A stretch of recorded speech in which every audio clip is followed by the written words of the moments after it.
Ngayon ay wala ka na. Iniwan na ako. Sinuko ang lahat.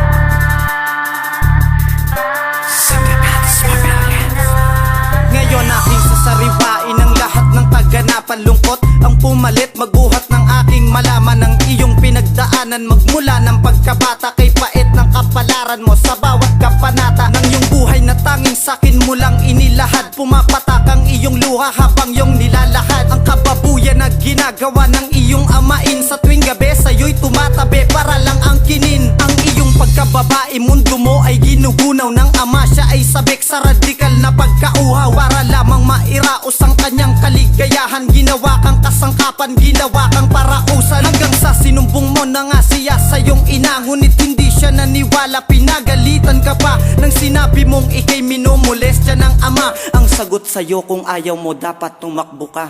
Ngayon ay wala ka na.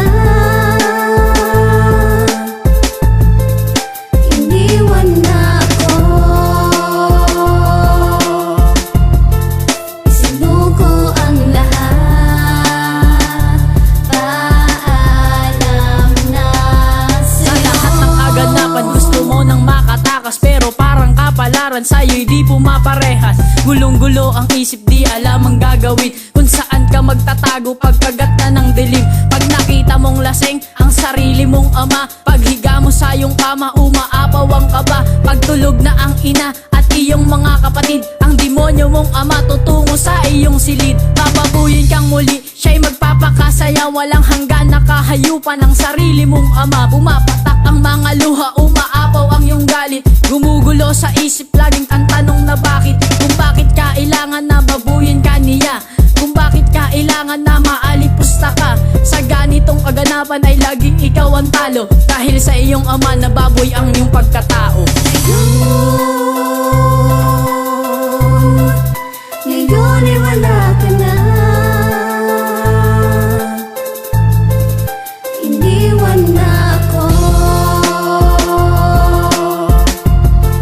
Sinuko ang lahat.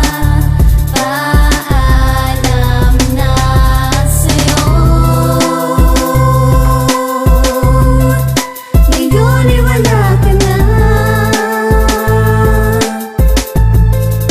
Iniwan na ako.